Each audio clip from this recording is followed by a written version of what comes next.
Your time, you spent 3 years down with the Saints. Some of them rough years because you were suffering with injuries, but you did relatively well.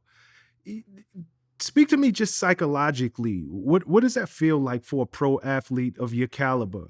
You're dealing with injuries. You are having some good years, some great games, but ultimately, now you're playing on the highest level available, and it's not going exactly as you may have had it in your mind. Now you're dealing with real life. My body is taking these beatings. So while you're down there, you're still a young man in your early 20s. How do you come to grips with that? I was so, mired in disappointment. My very first preseason game, as a rookie, I had a high ankle sprain.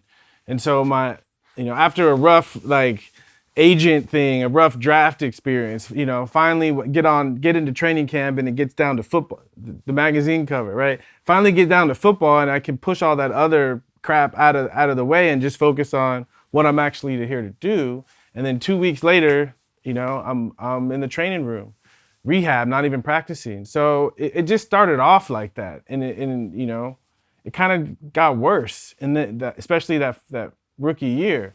And then Ditka gets fired. Jim Haslett comes on, and that starts off rocky. Where the first meeting I have with Jim Haslett, he tells me, "I heard about you. That you're trouble and blah blah blah blah blah blah." So I was like, "Damn, I don't even get a fair shake."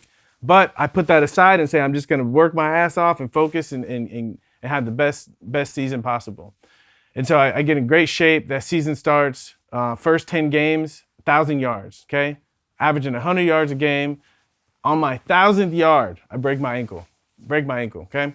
And so where I've been humbled my rookie year, but I came back with a vengeance, was tearing it up. We had won 6 games in a row. I mean, we were going to the playoffs. Everything was back on track, right? Back on track. Then I break my ankle, and I remember a moment. I was in the locker room and we were playing the Carolina Panthers, and it was the third quarter where I broke my ankle. So I came in the locker room, I did an X-ray, and the doctor came and said it's broken. And I remember sitting there and just feeling like all of the air go out of my whole system, and I started to bawl, like not just like whimper cry, but like that like cry.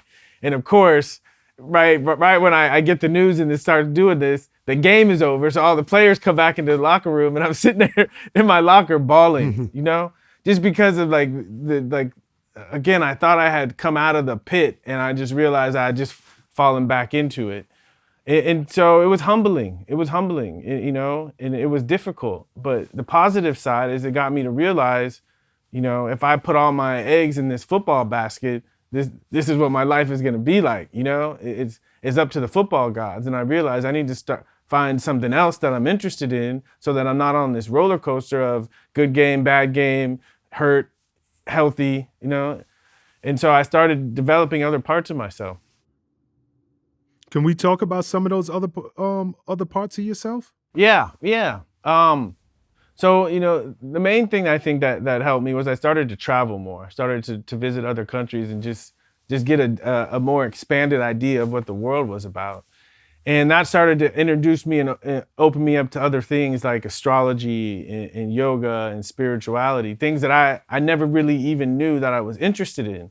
But as I traveled and met different people and was exposed to these different things, I realized that I had a deep passion for them. And so I started to, instead of just being a football player in my downtime in the off season, I would take classes and I would travel more and I would study things, and I started to become a more well-rounded person.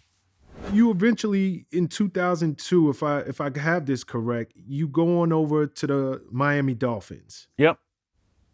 You have an incredible year. Yeah. Did this, and I want to make sure I have this right. You 2002, you're NFL's overall lead in Russia with over 1,800 yards. You're all pro baller. You did your thing that year. You traveling and really getting into other things and understanding that football, it can't be the end all and be all. Did it help you with that trade? It did. It helped me. It helped me a lot because I just started to look at myself as more than just a football player and these other interests, and I just wasn't so stressed. I just wasn't so stressed about football stuff. And I think moving to Miami, it's such a multicultural city. And again, I was just exposed to so many different things, and I started to develop as a human being. And I definitely think it made me a better football player, but it also made football helped me realize that football was taking up so much of my time. I started doing those other things, and I realized I like traveling more than I like playing football, and kind of put me in a spot where I had to make a decision. And so in 2004, it got to the point where I realized, I need to be doing something different, and so I started traveling. I retired from the Dolphins. I walked away, and within 2 weeks, I set off for Samoa and Fiji. I went to Australia, I went to Thailand, and just and it's funny. At the time, I was having such a good time. I thought to myself, I might never come back to America. I might just become a world traveler.